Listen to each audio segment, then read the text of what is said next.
Free audio post-production by alphonic.com.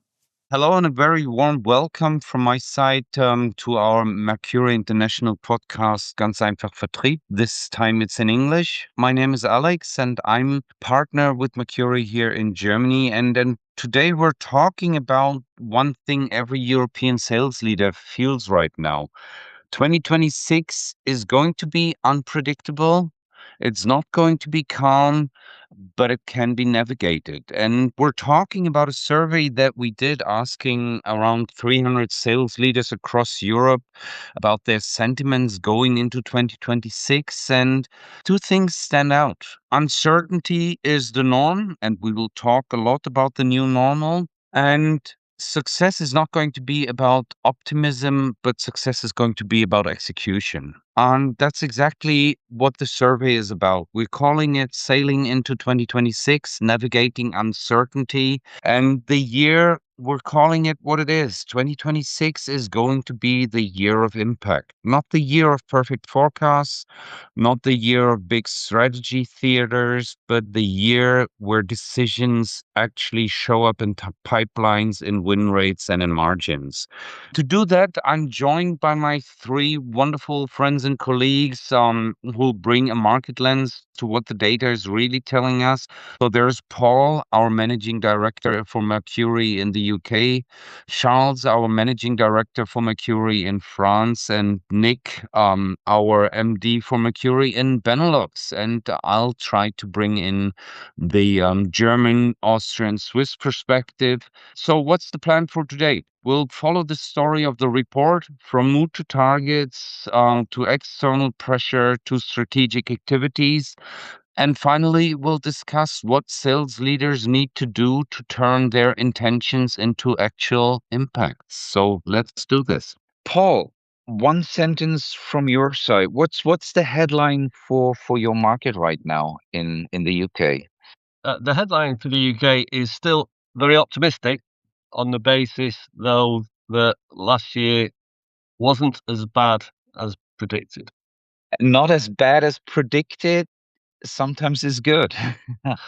I'm also joined by our colleague Charles from France.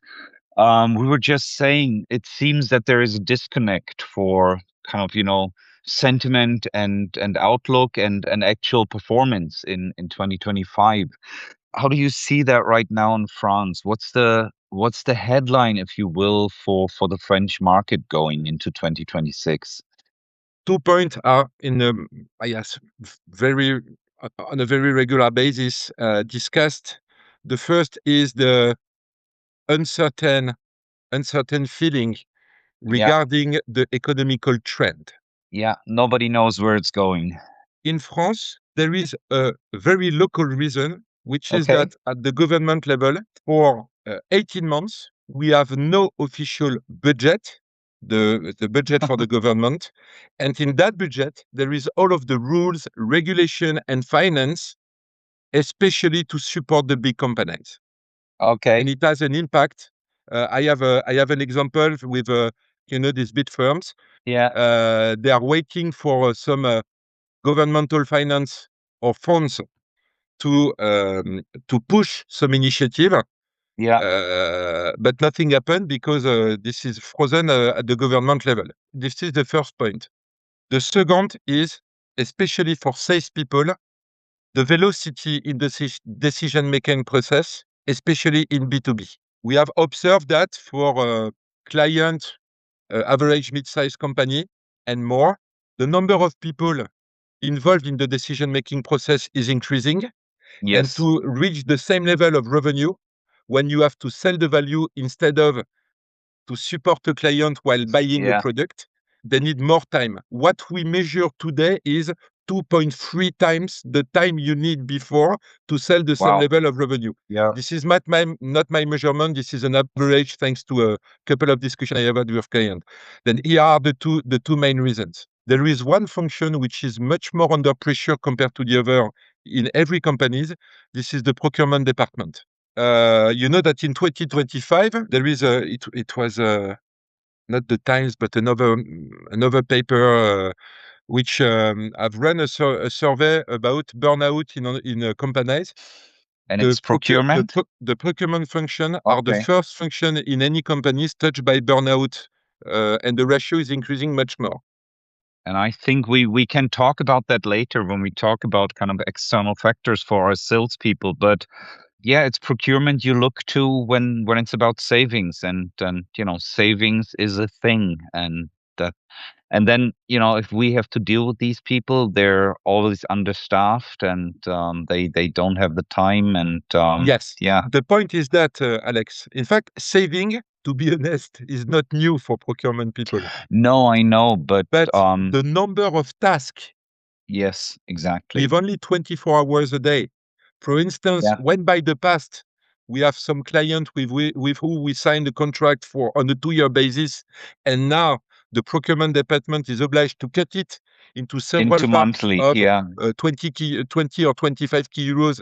You multiply by 2, 3, 4 the time requested to drive the task. Yeah, And exactly. And in big companies, this is awesome. Yeah, absolutely. Charles, you talked about having no government or no government budget. That kind of is a good segue to Nick. I think in Belgium, you know how to work without a government, but it's not like that anymore. No, But, we have a government now, and also in the Netherlands, they're going to have a government real soon. Well, what is interesting is that the Benelux sales leaders are the most optimistic ones of the bunch. Yeah. Although they also, let's say, didn't hit their targets in 25, although I must say the vast majority is above 80% or even close to 90% of the budget. So that's certainly not dramatic. Yeah, what's the reason for that? Well, I think it's a pretty stable market for the moment. Due to the political issues, we don't have that heavy industry as you have a lot in Germany, like automotive. It's quite resilient market, I must say. It's also quite expert driven. We have large logistic hubs like the ports in Rotterdam, in Antwerp, and also, let's say, from a financial point of view, the market is pretty stable. Yeah. So you could say it's pretty stable, and yeah, people are rather optimistic. I'll not say very optimistic, although then we have a lot of worries, of course, like everybody with what is going on in the world. But it's a rather stable, I would say. Yes. But a lot of your kind of big companies rely on world markets, don't they? Yeah, it's a very export. It's the big companies are not only the big companies, but it's a very export. Driven market. Yes. And so with all the political turbulences in the world, with all the kind of the external factors going on in the world, I think, it's always good when people are optimistic. The question is these false hopes, and I think that's what we're going to try to answer. So we've touched upon a lot of topics already. Kind of trying to structure it a little. So what we do, we will follow the structure of the survey, kind of going from the mood in the market to the pressures, the external factors that are being felt by our clients. Basically, what does that mean for strategic initiatives? What does it mean for, which direction are our customers, or companies going? And what does that mean for leadership? And all the time, what we're trying to do, obviously, is to avoid generic takes. We all encourage you to get your copy of the survey. We'll encourage you to read through that. But having these experts on the panel, obviously, I'd like to stick to what we're seeing with our clients, with our prospects, with in the actual markets. Charles, you wanted to raise a point. Yeah, thank you, Alexander. I just want to react on the leadership. What we observe also is the lack of self-confidence of people. Mm-hmm. For instance, in France, you know that when things are going wrong, the majority of people point out internal factor or external factor. This Yeah. is human. I understand that. In France, perhaps the level is much higher compared to the other. The question is, who is on a daily basis in any companies the leader to drive and to challenge people about their own self-confidence? This is the first line manager. But when you hear the first line manager, who are very short-term monitored and managed Yeah. by the top management, they have not the posture to maintain, to develop the self-confidence of their people. And I think that's a very interesting point you bring up, and maybe that's one thing. So the people that we've asked, and thanks to everyone who's answered our survey, have been very much senior leadership people. But I think, Charles, you're raising an excellent point, and I've just had this discussion yesterday about, how optimism, how strategy, and how, strategic initiatives actually cascade down to the people who have to do the work.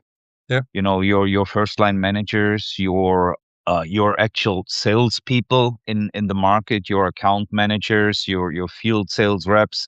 And I think that's going to be a very interesting point to see in 2026 is, it's okay to be optimistic on a kind of senior leadership level, but how do you empower these, as you said, Charles, the first line managers? How do you actually transfer that optimism, these ideas down to the people who have to execute? And A good we will example is the sales manager. If we put the focus on the population we support more than the others on a daily basis, by the past, we have had, some sales managers saying, I do not know if I will be there in a couple of months. But today, this proportion of people is increasing. I Okay. do not say this is 90% of people, but when I hear some customer voices or some friends, not only thanks to my professional environment, but also in my private one, you meet some people and they say, yes, I'm working in that company. It was great, blah, blah, blah. They talk about the past, Yeah. and the way they pronounce their words is very important to feel the spirit. And and very often we hear, perhaps I will not hear in a couple of months or next year. I do not know, because Yeah. today this is difficult. And it's a thing that Nick and Paul, you also brought up. It's that unpredictability. Nobody knows what's going to happen. But I also believe, Alex, that people got a bit used to it, I must say. Yes, true. Yeah, they got used to it. Instability is maybe the new stability, I must say. It's the thing that is not going normal. to change is that it changes all the time. So that's at least what I send in the market is there is a lot of resilience in the market. People got used to it. They got more agile. They got sharper, and they are indeed, I believe, much more agile than before. I think agility became a very important capability, and it's more also a focus. What I see with a lot of our customers is that indeed they focus much more on proactive approach of the market and segmentation than even before. That is, if we talk with customers, we talk with people on C-level in sales, they say, well, there is really a need to enhance. I'm not saying they're not doing it, but even to enhance the proactivity level of our sales efforts, and much more focused. Those are the two topics I mentioned. I see in our market: proactivity and more segmentation. Not going for anything, making the right, let's say, strategic decisions. Yeah, absolutely. Paul, I don't know. Sorry, Alexander, and sorry, Paul, but resilience is the word, Nick. Every year, I have one meeting with the president of the Resilience Institute. Mm-hmm. Okay, and this is on the paper, this is a worldwide company, but in reality, this is like us. They are a European company, and he shared with me, the highlights behind people who are resilient or not. Then, if it's interesting you, I will just put the 5 key points as the outcome of the 2025 survey. And the link to the survey, but the survey is in French, sorry. But I can push it because it's typically what Nick said about resilience.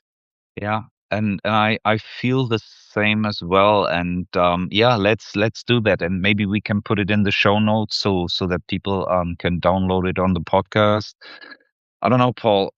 I opened the results and I thought, it feels like people are sick and tired of being pessimistic. It's a good point, Alex, and part of it is the feeling that the senior leadership almost feel obliged to be optimistic because Yes. they want to convey the message to their people. But I pick up on Nick's point about agility, about the disturbance in the market is the new norm, and therefore, in times like that, when things are changing, things are turbulent, employees in an organisation look upwards. They look to their leaders Sure. to say, "Please give us direction." And I agree that the agility is essential, and companies have become better at it. What the pessimism element is really around the noise that's created, particularly in the UK from government through the media, indecision, and also the fact that political messages are trying to preempt any shock in the market. But actually, UK business is pretty resilient, but they're resilient because they've seen it all before. Yeah. Those of us that have been around a few years, we've got through COVID, got through the Financial financial crisis. Yeah. Uh, Brexit in your case. Absolutely. I wasn't going to mention Brexit, but as you've done it, Well, we're on a absolutely. European podcast here. So We can't hide from the fact that economy has shrunk by around 4% due to Brexit. So what people have tried to do, particularly senior leaders, is to create an atmosphere of recognition that it's the new norm. We have to be agile. What it's done, though, I think, within a sales organization is it's made it even more important that, Charles alluded to the sales manager, the person with probably the most important role in the sales organization for yeah. making sure execution and implementation takes place. There's more pressure on them to make more changes more often. And of Yeah. course, salespeople they're humans, and humans don't normally like change. Yeah. And what people want is consistency. So the frontline sales teams who are in direct contact with customers, they want to have clear direction. They want to have consistent direction. And the problem that they've got is in the turbulent world, they're not getting what they need. So the pressure on the sales management group to ensure that the frontline teams are able to adapt and maintain their momentum and indeed their optimism and motivation Yeah. in an ever-changing world. So the sales leadership capabilities, it really needs to be ramped up.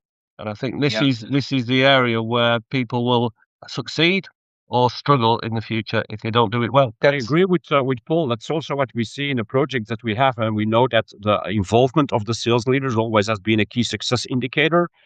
But we see that the involvement now is even higher. They are willing to participate. Yeah. Yes. And on the other hand, I would not really dramatize the results of last year. Okay, in the report, around 70% is not hitting the target, but let's not forget that over 55% is achieving more as 90%. Right? And So there's it always doesn't the mean you're not a question. Yeah. profitable organization anymore. Okay, you have Yeah. a drop in turnover, but doesn't mean that you are not profitable anymore. Yeah. So it's not all Absolutely. doom and gloom, I would say.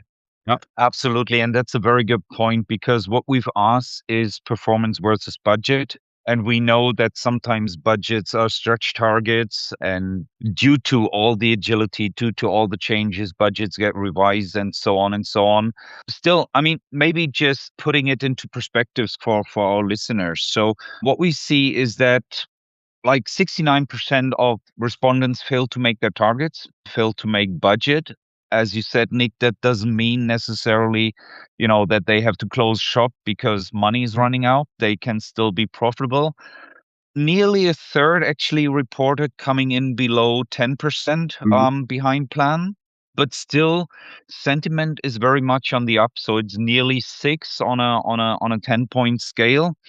And Paul, you raised that point about, stock markets, and I've checked also the DAX in Germany was 22% up over the last year.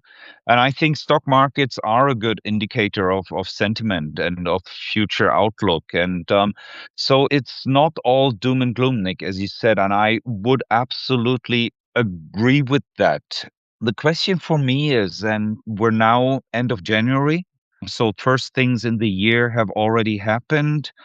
We've talked about the importance of sales leaders in that scenario, especially Charles, you mentioned the first line managers as the kind of gearbox for strategy translation. Is there also a danger in being that optimistic? What's the risk of being so optimistic in your opinion? That's a very interesting question, Alex. I will answer thanks to my view, not thanks, not Yeah. thanks to figures or survey. No, we have the figures, we have in the details in the In report. life, People can read that. Yeah. in life, not only professional life, what I observe is that optimistic people are moving Yes. when the other are waiting for something. In that specific environment today, in this specific situation, personally, I prefer people moving instead of waiting. And if they move and they fail, they will readjust, they will change, but they move. I think that Nick has summarized what is the new normal. The new normal is this agility, this permanent move. This is not exactly your words, Nick, but this is what I have understood. Yes, and I also believe we shouldn't say that everybody is very optimistic. I know that we are there are a lot of challenges, of course, but I think that people are aware of the challenges right now.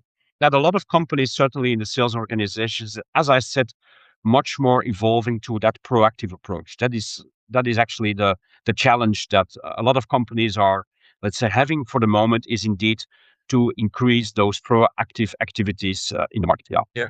And that is what sales leaders are focusing on. Yeah. And that is indeed, I believe, a very important issue because there is a lot of competition, there is a lot of price pressure overall, etc. The market is not booming, but we got used to it. I believe that's a bit the sentiment. So I wouldn't say everybody is very optimistic. I would rather say people are more realistic. Yeah. And they also see the chances. I mean, I feel we're coming out of with COVID and everything, and the economy not recovering as much as we hope to, external shocks here and there. We've come from a past where everything seemed to be negative, and now it's just, let's be realistic. It's not as bad as we think it is. There are opportunities, there are chances to grow. Yeah, and what I However, also notice in the market, and that you also see that in the study, is that there is not one trend. yes, true. There are several trends. There are businesses that are doing well. There are other sectors that are more suffering, etc. So you can't say there is just one trend. There are many trends. Yeah, and even within industries, and we'll get to that, I think, in a bit more detail. But even within industries, we can clearly see the gap. One of our customers, they have just now entered the DAX. They kind of pursue a strategy of sustainability, machine building for food and beverage. So you can be successful. You can be very successful. But on the other hand, obviously in Germany and obviously us being Germans, we have the most reserved outlook. We're never optimistic. The struggle of the automotive industry, the backbone of the German economy. We see a lot of our customers, they have adjusted. So the talks that I have with companies who are kind of suppliers to the automotive industry, they don't lament, they readjust, they go to other sectors. So Paul, do you think sales leaders are ready to take that role? I think the sales leaders have to take that role, whether they're ready or not. And their experience, I think short-term experience may help them through, but with guidance, some form of support, and leadership from, dare I say, people with slightly longer memories and certainly more senior, that they will get through it. One of the things that I believe, and Nick made the point about the new norm and having to be agile. One of the things about working in a an environment of this constant disturbance is it generates creativity. And a number of organizations, even as the president of the United States was introducing punitive tariffs at the beginning of last year, almost immediately the companies who were being impacted were looking for new ways, new markets, looking to pivot into something different. So it's not as though business is sitting still. And I think the confidence that you've probably seen, certainly in the UK market last year, a lot of it came from the fact that people have realized that our trade is international, but completely international, completely global. Yes, we suffered because of Brexit, but the optimism comes from a realization that the rest of the world is still open to trade, and people have got that creativity within them, partly through they have to, there's a need to do it. But I think also the creativity that's come from entrepreneurship in the first place. People who are starting businesses. I think people will leave companies and start on their own, or they'll form new alliances, and they will create new opportunities. So I think the optimism, it's not just a feeling. It's based on what they see in the market. It's based on what they see in their own organizations. And I also feel that one of the biggest changes in probably many years, people, particularly in the UK, have become less trusting of the tradition. The idea that things will always be the same. That they've realised now that actually they can make their own future if they're confident and prepared to do it. So that businesses will thrive, even though they may have spent the last 100 years doing something very traditional in a very slow-moving environment. They're realizing now that everybody has to change, and therefore they'll find a new way of doing it. And I think, Nick, you said that, you maybe optimism isn't the right word because people are not, jubilant and kind of delusional and everything. Maybe confidence is a better word. Well, what I sense is that people are really aware of the fact that you cannot manage external factors like legislation, what is competition doing, what is the market doing, and that we see that there is much more a focus on what can we do. Yes. Yeah. Absolutely. Some people, they are waiting to see the way in order to move. And for some people, they move and they wait and see. That's why, the confidence that comes from being prepared. I mean, we have this kind of maritime theme in the study about, if you don't know the weather, all you can do is prepare your ship. And I think people feel that they have done that. It's unpredictable. You never know what will happen. But Charles, as you said, if you move, you are in the advantage. You can dictate what's going to happen. And as you said before, if it fails, you readjust. As Paul said, unfortunately, you have a authorized move when the entrepreneurship spirit is in the company. Yeah. And unfortunately, you have people who have an individual entrepreneurship spirit, but they are not driven like that. Yeah. And we go back to the leadership mode. The test and learn, the try, the move, and we will make a picture, a statement of work, and we will decide if we go on or we change the direction. But in so many companies, they have had by the past a strategy, a fixed organization, and you have to move in that organization. And we know that the model which work in companies to serve this agility, this entrepreneurship is, I have a strategy and I define the several ways to make it happen. As a consequence, we have an agile organization. And markets are so different. I mean, we've talked about that. We're used to dealing with international organizations, and selling in France is different than selling in the UK. And I imagine, even selling in the Netherlands is different to selling in Belgium. Selling in the north, differences, yes. Absolutely. Selling in the north of Germany is different to selling in the south of Germany. And then kind of strategy is nice, but it's all about execution. And I feel, kind of summarizing so far, I feel there's a lot coming up for sales leaders. And we've stressed it, the role of sales leaders at every level of the company is becoming even more important. This is not about reporting. This is not about measuring. It's about acting. It's about changing. It's about kind of, taking your crew and making it happen. But that's a nice segue into these kind of external pressures. What would you say, what's in your market or in kind of different industries? What would you say, what are the kind of not dominant factors, but what is it that you hear most in customer conversations? So I'm not kind of interested in the macroeconomic, you know, Institute of Economic Statistics, whatever view, but what is it that people talk about when you talk to them in terms of external pressures? Well, if I can start, the UK is very clear. Our external pressure really comes from the international market and the fact Hmm. that again, the changes and the events in North America that have a massive impact. The change in status, shall we say, of relationships is Yes. making a difference. So within the UK, people are now looking at long-term relationships that they've had with business partners and feeling that they can't rely anymore on what they thought was a long-standing business partner. And that thought process starts to find its way into business conversations. And the fact that people are starting to review almost everything that they're doing.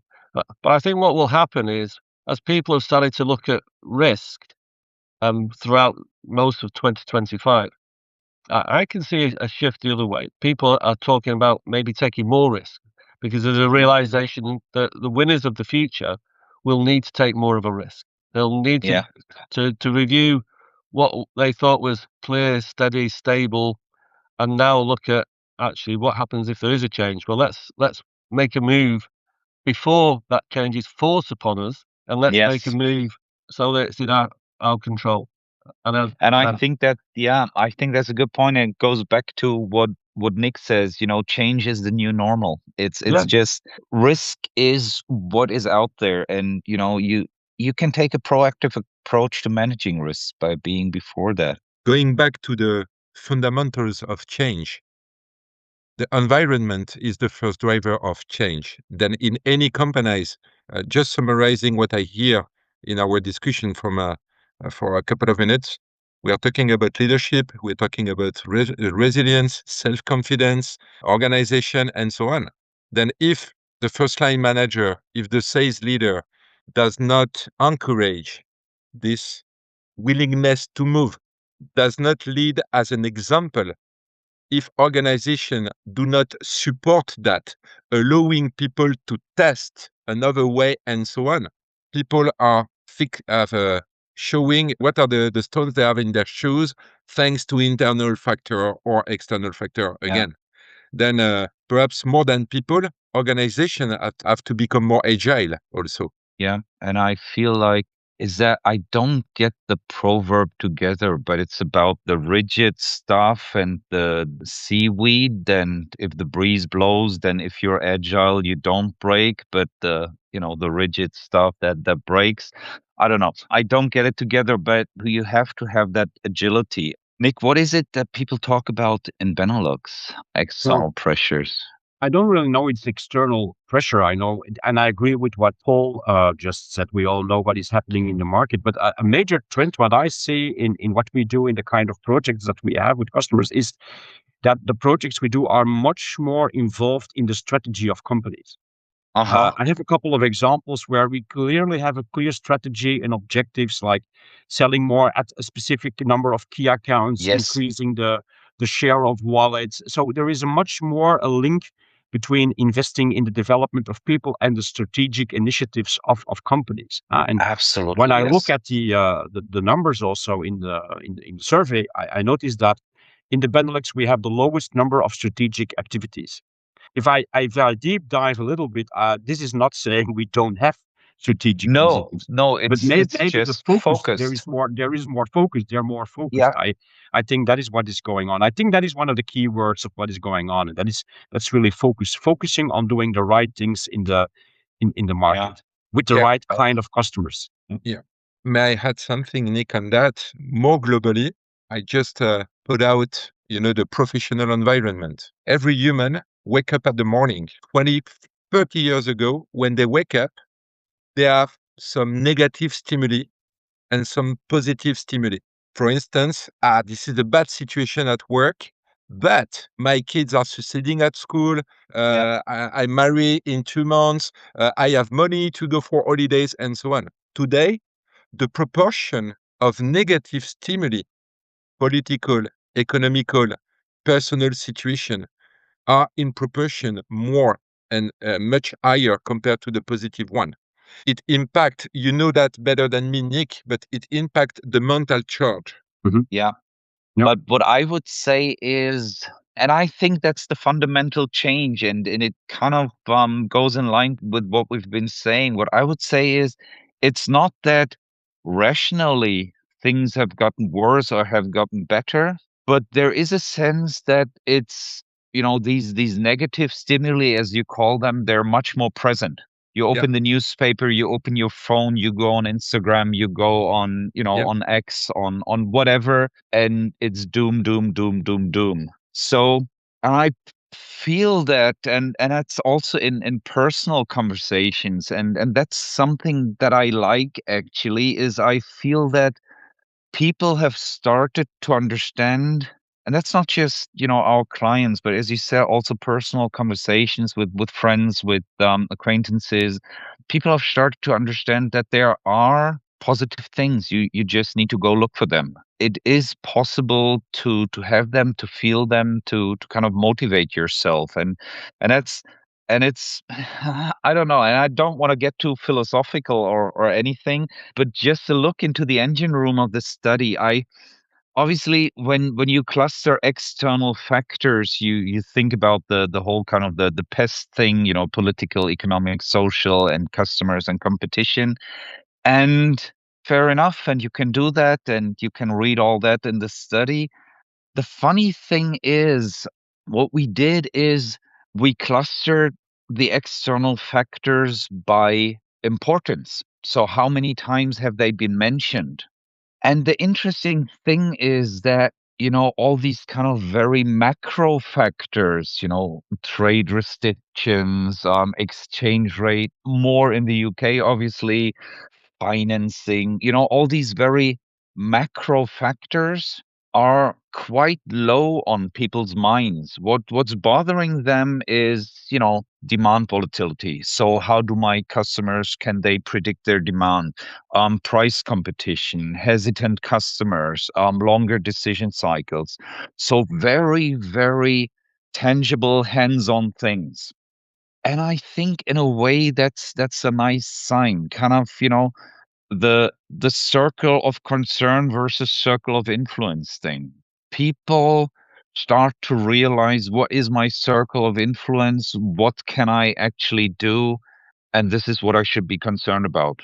Everything else, I just hope to be prepared. But for me, Alex, this really plays into the mindset aspect of business, and again, particularly for the leaders, and very definitely for sales leaders, because if the message, if the environment that the individual person operates in is hearing negativity, negativity, negativity, it can rub off, and it can start to inform their view of the world, and their drive and desire to go and do their job to the best of their ability. And whether they're exposed to, in the consumer market, people will change really very quickly based on sentiment and based on emotion. In the business to business world, people will be influenced by emotion. It may take a little longer, but those factors do play on their mind in the decision making that they're involved in. And I think we have to really plug into, what is it that we want our leaders to be focused on in the future? We hear more and more, particularly in the UK, around productivity. The going back up to the very, very high level macro, the UK is plagued with poor productivity and poor economic growth. What happens is the people who influence businesses need to start to reshape that and say, yes, productivity is important. Sales productivity in the world of sales that we operate in is hugely important. But sales productivity and sales activity and sales strategy are hugely important because that creates the engine, as you referred to, of efficiency, but actually the willingness of the people to fix the engine where it's broken, the willingness of the people to want to do it, to want to turn up and put 100% effort in to what they see as a fading opportunity or a fading market. Yeah. That can be influenced very much by their attitude from what they've picked up externally. So, Yeah. well, our leaders they'll earn more of their money next year on how they influence and drive and persuade and influence their people as much as how many sales visits and how Yeah. many deals are done and how big the pipeline is. Because that's the way that the future generation is moving. You know, they Yes. expect the mechanical things to work. They expect CRM. They expect AI to provide all of the things at the Yeah. touch of a button. Yes, What and Paul, what sorry to interrupt you, just to give you some figures. On sales enablement, worldwide speaking, 50% of the investment are on tools, Yeah. 30% on consulting, and only 20% on people. I can dive into that when we go into the strategic initiatives, which maybe doesn't look too good for us because sales enablement, sales excellence is not high on people's agendas. But there may be a twist to that. I think, Nick, you said that a lot of or more and more of our projects are connected to strategic initiatives. What does that mean? So what's the difference to earlier days? What is the difference is that it's very often initiated by somebody on C-level in sales, and then they work together with their human resources business partner, and they're going to look for the right partner. So Yeah. what means is that we talk much more as before to people on C-level because it has become a much more strategic initiative in line with the goals of the company. Yeah? And what kind of strategies you were mentioning, kind of new customer pushes, but what kind of, maybe from all of your three perspectives, what kind of strategic initiatives do we support currently? Kind of as a kind of, thermometer in the market. What is it that we see that the companies do? But you have a very good example, Alex, which is the way companies follow to integrate AI in their daily Yes. business. Yeah. Okay, they know that we cannot avoid AI in our professional environment, Yeah. and it was not true 2 years ago, but today this is the reality. The big sponsors, the CEO said, "Okay, we have to work on it," Yeah. but we tackle that challenge from a tools perspective, from a financial perspective. We aim a promise of productivity Mm-hmm. without interesting the company to the people behavior. Yeah. Yeah. Okay. So kind of leaning our And successes or our future and yes, fortune and this is more on yes, and this is a predictable tools. and this is not a strategic initiative decided by the companies. Yeah. This is a strategic axis of development for any companies. Then they are obliged to push it. Probably. Any other kind of strategic initiatives we're supporting? Well, we currently, I think, have several, but I think there are two that really pops up, and that one is in the agricultural business. The company, they have lost some market share due to several reasons, and their focus is really winning back those customers. So what you see of the development of the capabilities of the people that are in the sales teams are really focusing on that initiative, winning back market share. Yeah. So there is a And clear link. So I'll really wrap. So one strategic project that we're working on is in agriculture. It's a company that has lost some market share due to many reasons, and the focus really is to win back that market share. So it's the direction of the sales activities is very clear, and the development of capabilities of people is really focusing on that strategic initiative. And we make the link between the strategic initiative as such and what does this really mean for the individual in the sales, the account management, and the key account management teams. And another one is in the IT business, where they say we need to focus much more on bigger deals. So we need to Yes. shift from, let's say, the operational kind of business to more the strategic kind of business. So it means that we need to talk to other people, that we need to talk to people on C-level. The conversation we have there is completely different than with IT specialists, etc. Yeah, So you absolutely. clearly see in those two, let's say, projects that there is a very clear link. And Yeah. I think that's a very good Well, that's a very good evolution, I must say, in our business, because it has become much more important on the agenda of companies than developing people Yeah. or And just doing that, I must say. Yeah. I feel like and Paul, you can dive into that, because that's one that we're doing together, that partner sales initiative that we have with one of our clients in the financial industry is, for a long time I've always felt that for salespeople, strategy is just some ivory tower BS, some kind of, hot air. But now when we say strategic initiatives, we mean tangible things. We Hmm. mean, like, there need to be outcomes. It's a specific market share. Nick, you said, there's a lot clearer segmentation we go for. And that's, I feel, and that is really something that I say with joy, because I think it's a good thing. Sales and sales strategy will become a lot more tangible, a lot more kind of hands-on, clear targets, clear Hmm. segmentation, clear activities, good translation of goals to actual activities, and the organizational backing, and I think that's a good thing. I think I fully agree. And what we see, and as an important trend, is indeed people do expect return on investment from the projects Yes, they do, certainly in developing people. They want to see the return on investment. absolutely. And I don't know, Paul, any thoughts from you on that? Well, yeah, to Nick's point there about return on investment, what I'm seeing more and more now, and a lot of the conversations that I'm having with organizations is actually linked to how they generate a return on their own investment in tools, in information, particularly AI. And the sort of common theme really is, how do they themselves create internal value from their investment in technology that provides data? Yeah. There's been a theme in some of the organizations I work with over the last few years where they talk about data is the new gold. Yeah. What they're looking to do now is say, we have an absolute plethora of data. We have data everywhere. Mhm. But what we need is to understand it and to interpret it and then to Yeah. use it to inform our decisions. Yeah. And the need is for people to become, again, more strategic in their thought process about what is all of this data providing.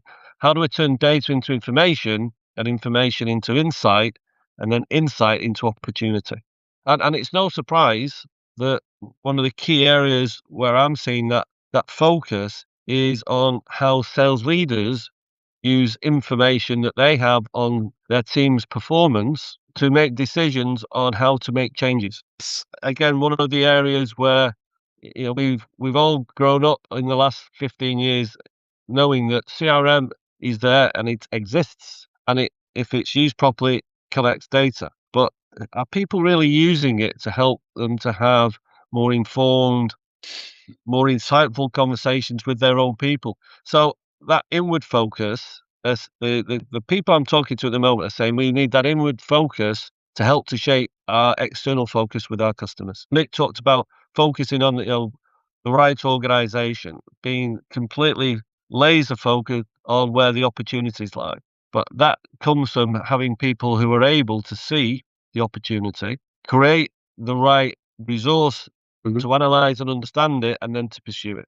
And that comes from using their own data to create the capability within their own teams. maybe to kind of give that a bit more kind of frame this strategic initiative. So we've asked, I don't know, 19 different strategic initiatives. So what is it that you will focus on? And Nick, as you said, you know, the Benelux has been kind of laser focused. We have an average of 6 initiatives per company. And the UK has been, 8+ initiatives per company. So there is a kind of a variance there, which is normal, I think. And also nobody really cares about exchange rate fluctuations, but UK cares a little bit more, obviously, for all kinds of different reasons.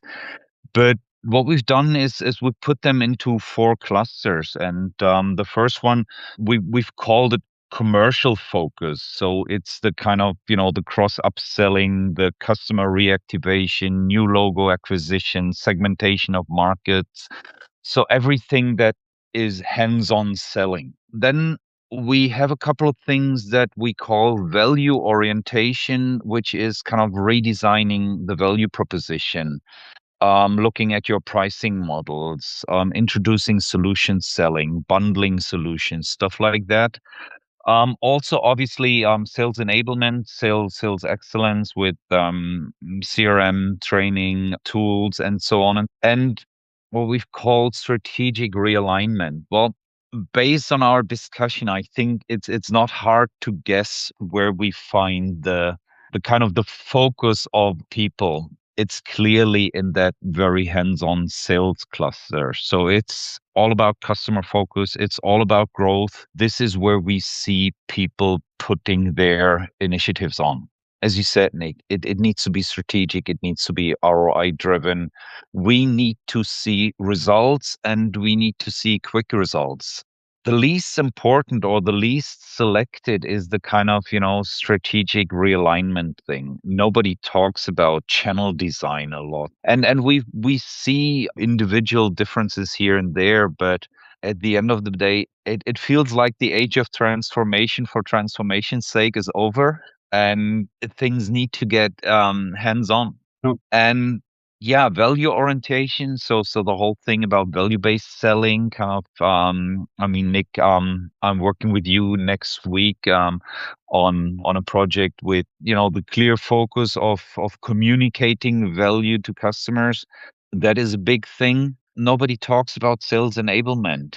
Is that bad for what us? what I see is that we talked about strategic initiatives, but what people want really is to bring that to a tactical level.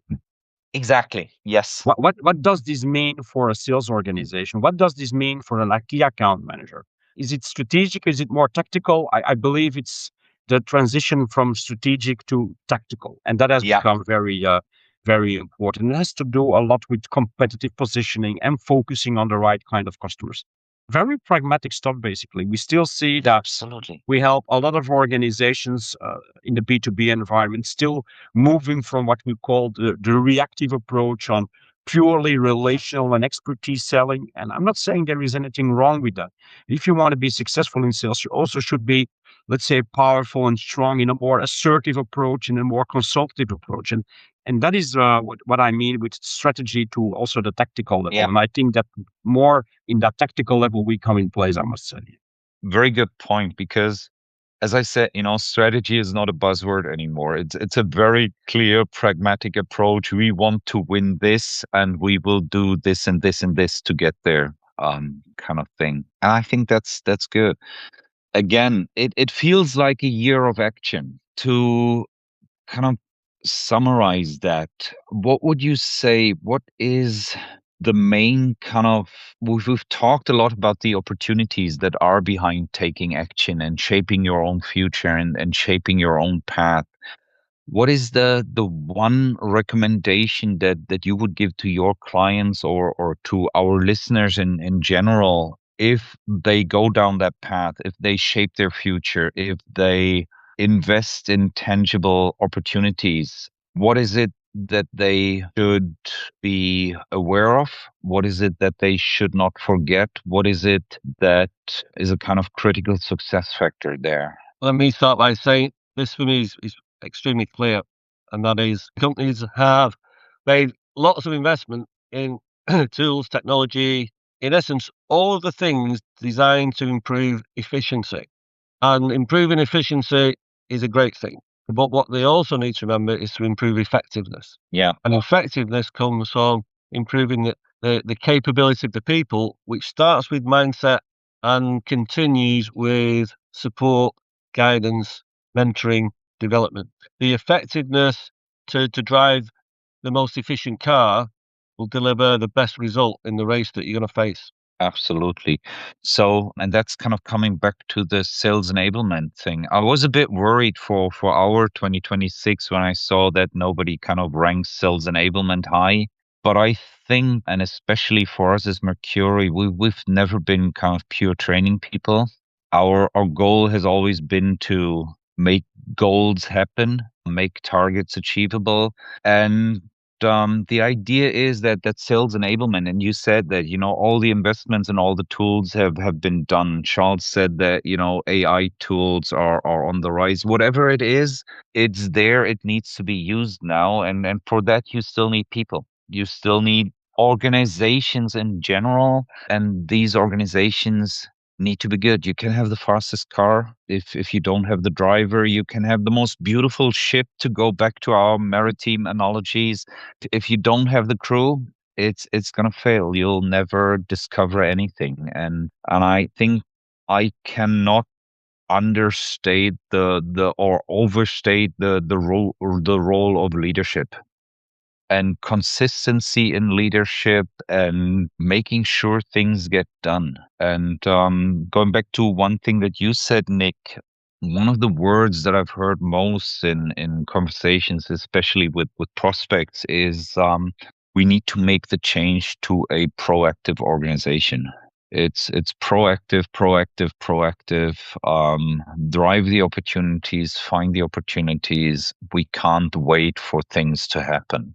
Yeah, I think for me, the summary for our region is that people are realistic, they're ambitious, and for 26, and they also have a plan.